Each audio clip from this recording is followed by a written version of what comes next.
Vivek Lebroji, the friend of the state of Meghalaya and people of Northeast, Ranjit Bharatapurji, Kedar Singh ji, the honorable MPs, we're happy to have you in our midst.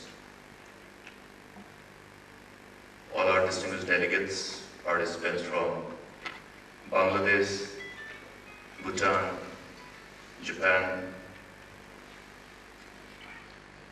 other national and international organizations, different partners,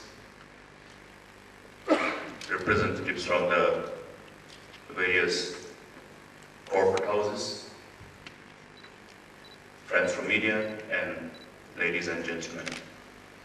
At the very outset, I must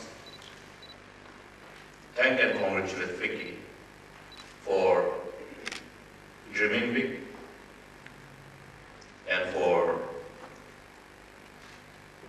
daring to say yes to host this second summit in Shillong, giving us the privilege to have so many distinguished delegates, participants to be in this beautiful city. I always say that it's one of the most beautiful hill stations in the world. And to make people know about Shillong, I think this is one of the best things to happen. So I thank you, Vicky, particularly the President and the Secretary General. And I also thank and would like to really express my sense of happiness seeing such a large participation. I truly agree with Mr. Bharatapurji that if we look at the number of distinguished participations today, we are almost double of what we saw in Guwahati in the first summit.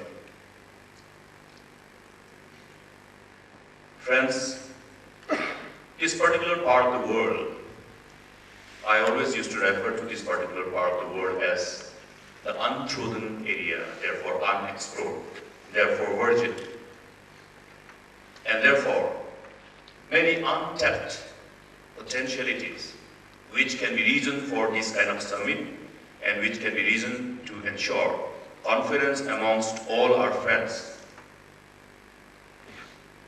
to actually integrate their thoughts, explore these potentialities, and come out with that kind of suggestions and recommendations as to what can be done here.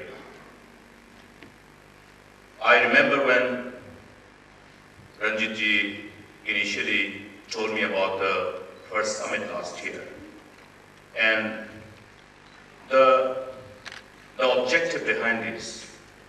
The objective is basically to actually open the eyes of people who are yet to understand the actual potentialities of this region. And what can be a better platform than these, enabling partners from all backgrounds and also from the region as a whole, beyond the domain of the 8 states of the Northeast. I remember when we had so much of optimism when our former Prime Minister Manmohan Singh ji led the delegation to engage with our neighbor, Bangladesh, to sort out number of contentious issues, pending issues, resolve them, and ultimately open up the northeastern states through Bangladesh. All our friends from Bangladesh, distinguished friends were there. They were the active advocates of those initiatives. So when, with so much of optimism, certain things are initiated, positive things are bound to happen. Therefore, the spirit of optimism is something which is the reason for having this summit. I could see that spirit of optimism in Thakurji and all other friends who initiated the summit. And here I am also, who always advocate people to be optimists. I always refer back to the famous words of Sir Winston Churchill, where he said, I quote,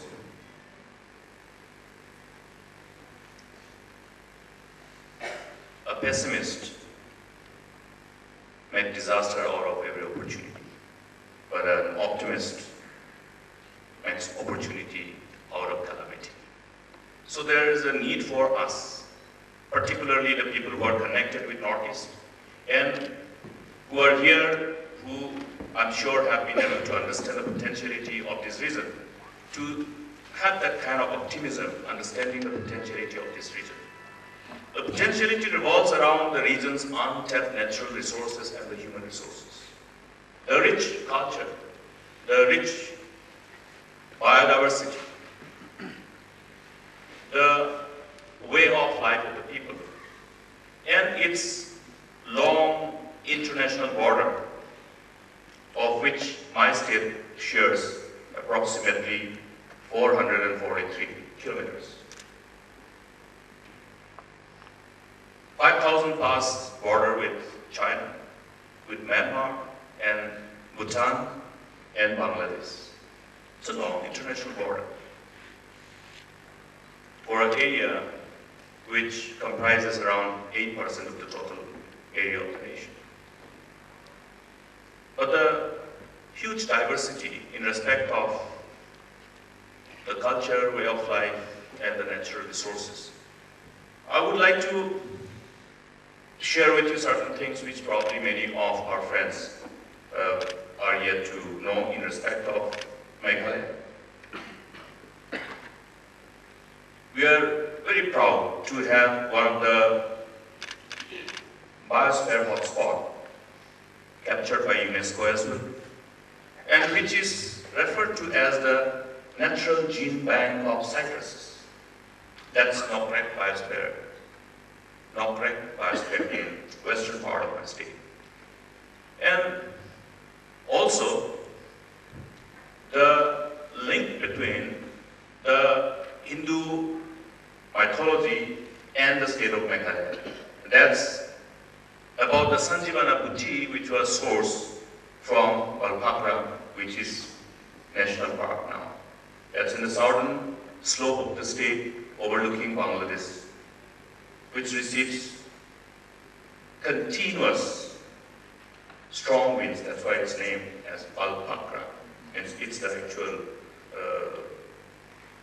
root of the wind.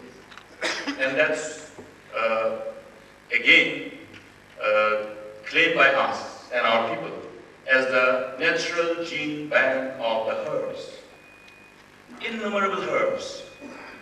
So many of the traditional knowledge which are linked with these innumerable herbs, which gives an opportunity for exploring partnership between people who can look at this huge gift of nature, the gift of God, and probably do certain amounts of continuous research to identify certain important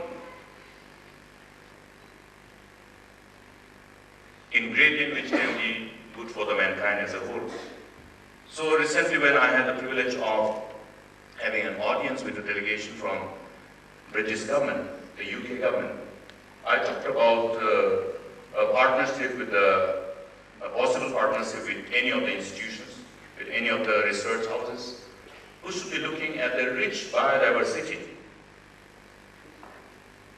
reserves of the Northeast, not just of Meghalaya, but Meghalaya, Arunachal Pradesh, the whole Northeastern region. And how these rich, untapped natural resources can be a reason for people to look at Northeast as a destination, and as a destination for lots of academic and scientific engagement. And various other varieties of plants which make the the biodiversity, which are again indigenous to this part of the country, rather in this part of the world.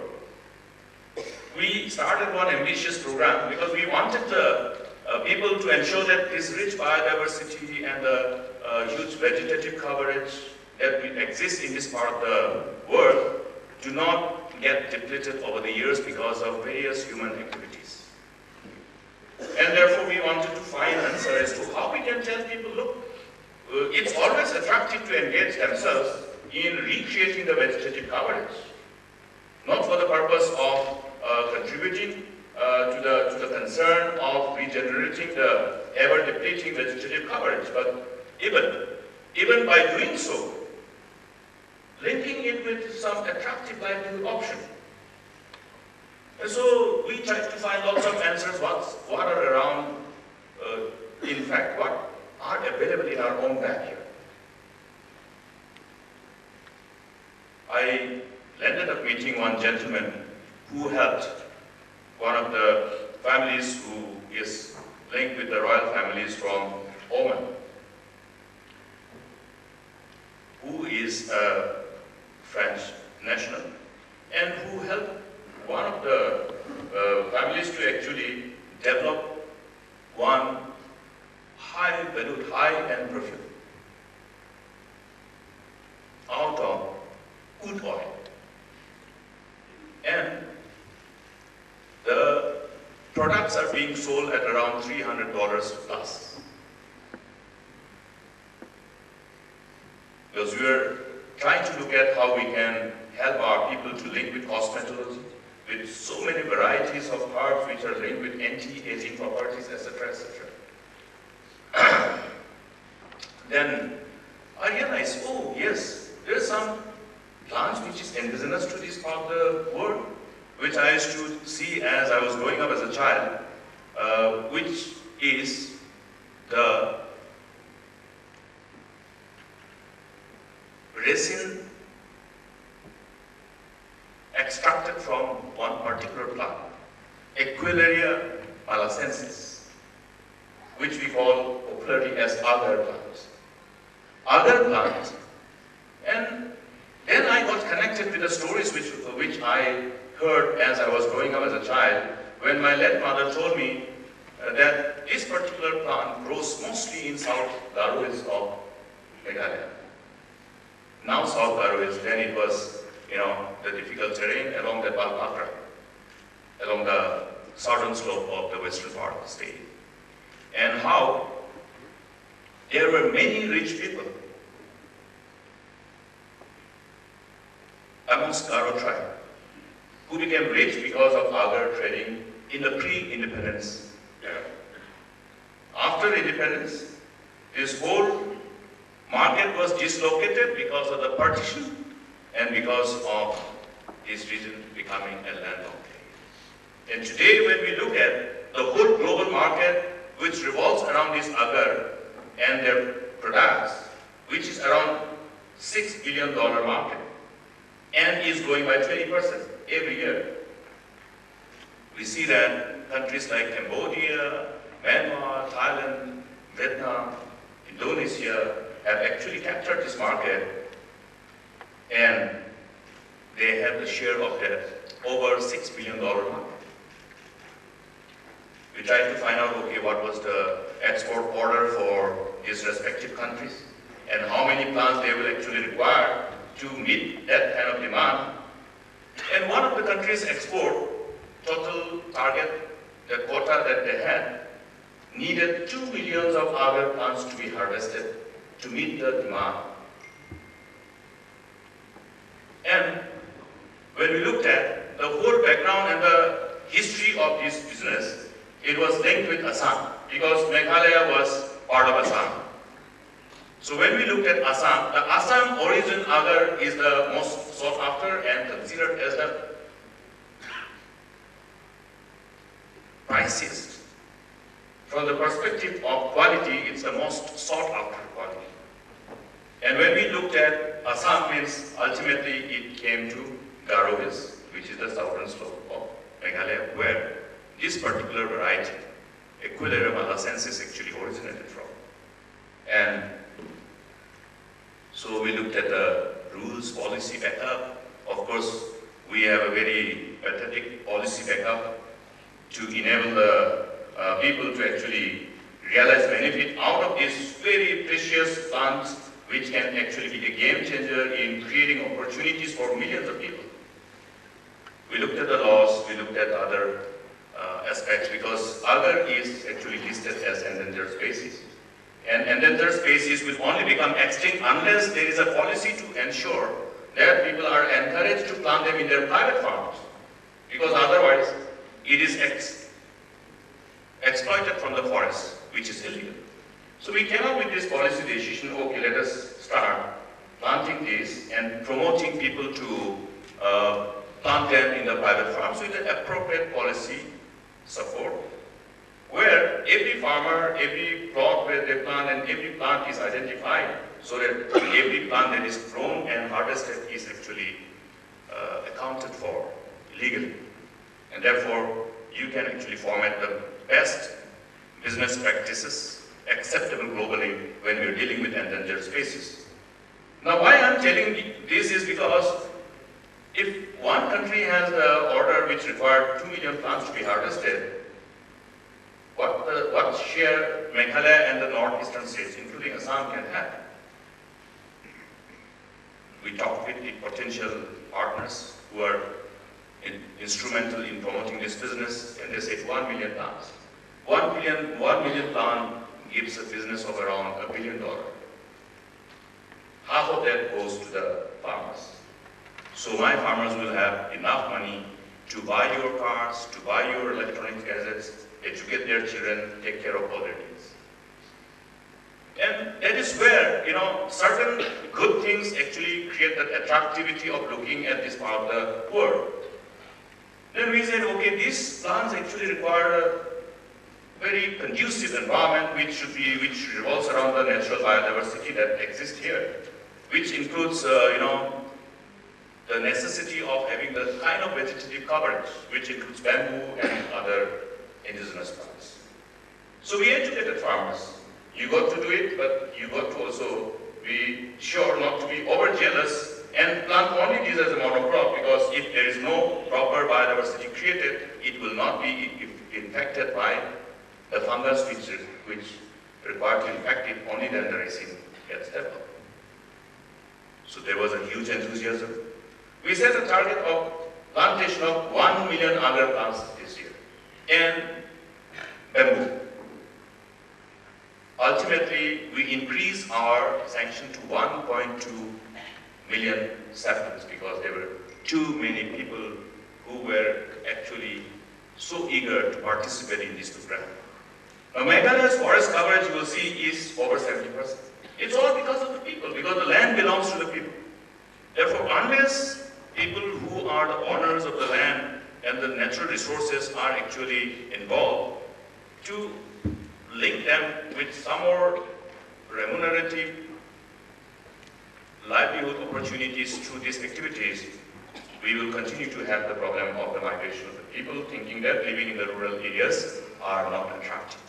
It's only for those who have no choice but to continue to remain as farmers. So this is something which we are trying to change, and that is why we have a program of IBDL, Integrated Basic Development and Livelihood Promotion Program, which actually create this kind of enabling environment for people to participate as stakeholders and actually engage themselves in various opportunities of livelihood, which again gives lots of opportunity for business houses to connect with this part of the world. We're very happy to have this another scientific advancement which enable us, which has given us an opportunity to again take advantage of our plants which are growing in this part of the world. That's bamboo. So the biofuel, which is the product of bamboo, actually will help us to enable us rather to participate in the global fight in our issue of global climate change mitigation and the need for adapting to the climate change issues. and the issues which revolves around addressing the concern of global warming. And if we can contribute for production of biofuels through the bamboo which are being planted by the farmers, we are going to actually contribute to the global community in our effort to bring down the actual burning of fossil fuel. So we are not only going to create opportunities for our people, but we are also going to contribute positively in respect of participating in addressing the concern of climate change issues and global warming. We'll be having that summit in Paris on the 30th, I believe. So there are lots of engagement globally. And while these engagements are on, we also need to look at the actual concern which is linked with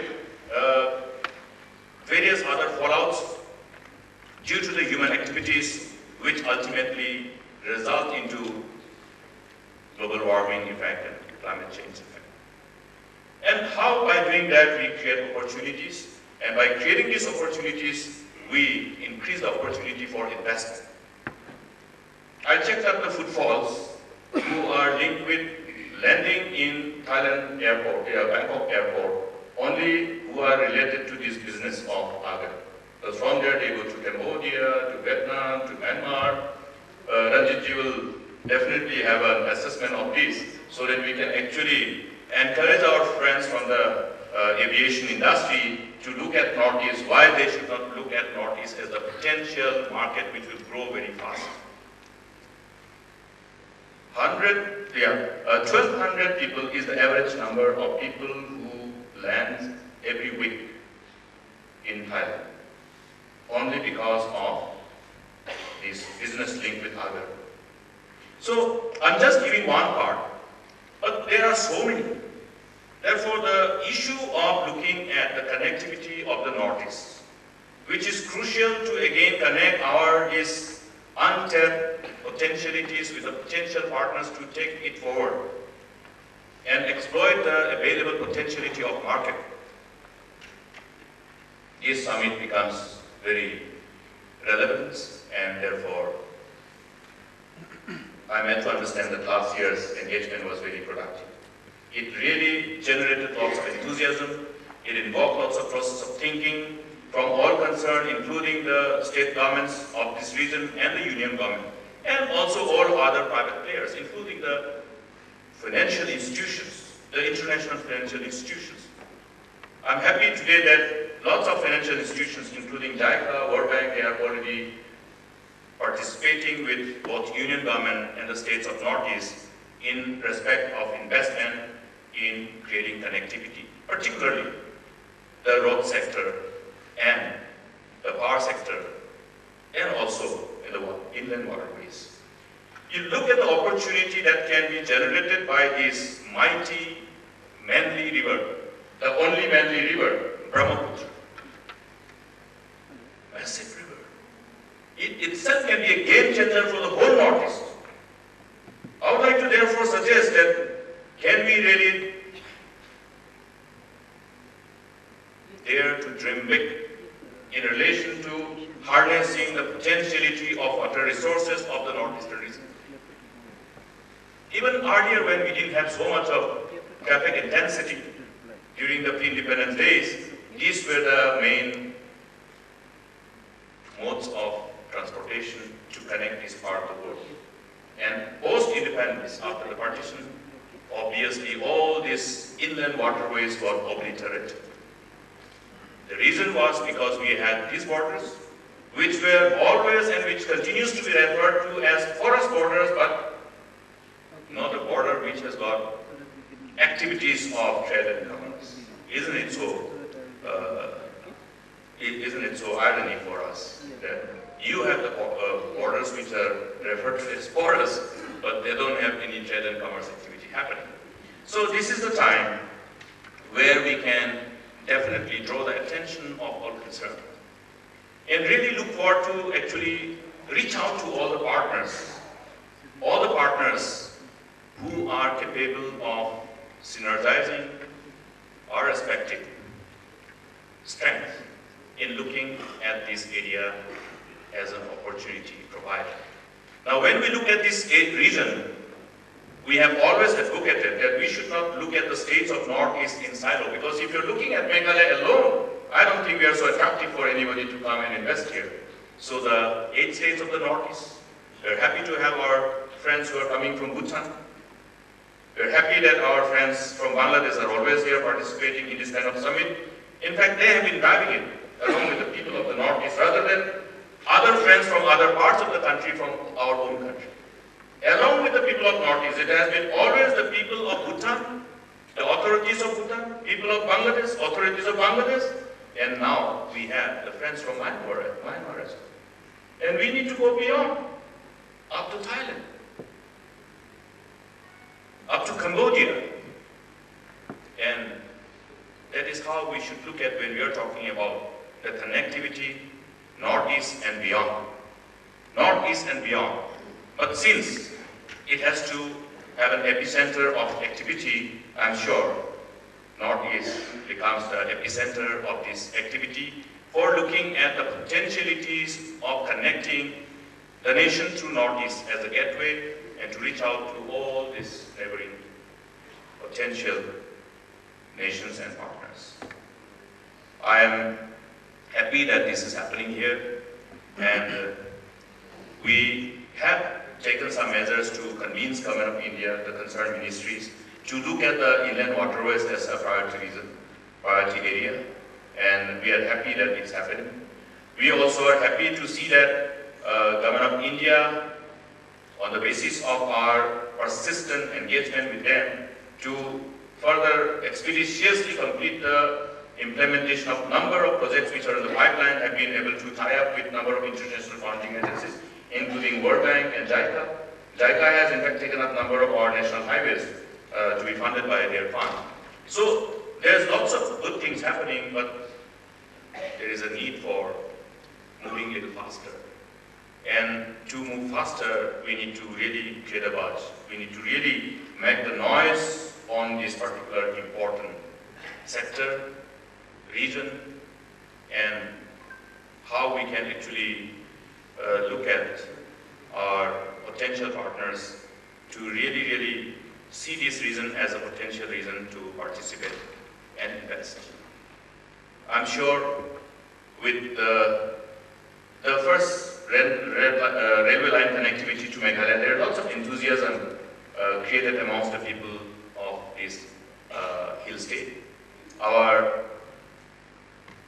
indigenous communities have been always apprehensive of having railway connectivity with the state. And there's reasons for certain amount of apprehension, because ours is a microscopic communities, and therefore there has always been concern that our indigenous communities don't get overwhelmed by population of other communities, because we are so microscopic. But today, with the various laws which is already in place, which is again mandated by the Constitution of India, the interests of our indigenous people have been taken care of. There's a appropriate law which has been put in place. So there is a legislative mandate to ensure that the local indigenous tribal communities don't get alienated from their land, while we try to protect our people. But at the same time, government also has challenges of overcoming, of looking at the need of land for development, for creating infrastructure, for looking at the needs of the land for this kind of connectivity related issues. But nevertheless, with the appropriate policy of all the concerned states of this whole region, and with a proactive engagement of Government of India along with our neighboring countries, I'm sure the environment which is required to generate that kind of optimism and create that kind of confidence amongst people who can be then our partners to look at jointly investing in these connectivity related issues, in creating opportunities. As far as Meghalaya is concerned, we would like to see how investment should revolve around on renewable natural resources that we have, on the potentiality of our human resources, And also based on that, look at Meghalaya as a destination for education, health. That is how we want to create the state as a destination. And we supplement each other with mighty Brahmaputra, with Kaziranga, with beautiful landscapes and rivers of Arunachal Pradesh and rich cultural diversity that this region has. Nobody can actually compete with us. And if we go beyond the northeastern states and have the partnership in creating that kind of destination together with Bhutan, together with Myanmar, together with Bangladesh, together with other countries beyond Myanmar, I'm sure this whole dream of putting Northeast as the gateway for the economic growth of the whole region and enabling this region to ultimately become a contributor to the nation's growth will definitely fructify. I once again congratulate the FICCI and all the leaders of FICCI under the dynamic and visionary initiative of Ranjit Kaur Thakurji. I am also once again grateful to Vivek Dabroyji for being part of this program. It itself is a motivation, because it sends a strong message that there are friends who always believe in what we say. And the fact that so many friends have come and participated in this program and participating in this program obviously gives a strong message that we believe in what we are together trying to do, and concertedly, jointly will see that the ultimate objective fructifies. I hope the remaining part of the seminar, workshops, discussions will continue and open up lots of ideas for all of us. And as policymaker, we'll always be there to receive all the suggestions and recommendations and appropriately structure our policy decisions in a manner that we need to do. So thank you once again for giving me this wonderful opportunity.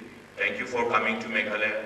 Next year also, if there is no other destination to host this summit, Meghalaya should be always the host, and I'll be always saying, yes, Meghalaya should be the host next year also. If there is no other friends who should say, okay, for 1 year allow us, maybe then, but otherwise, Shillong continues to be the next destination for the third summit. Thank you for your patience here.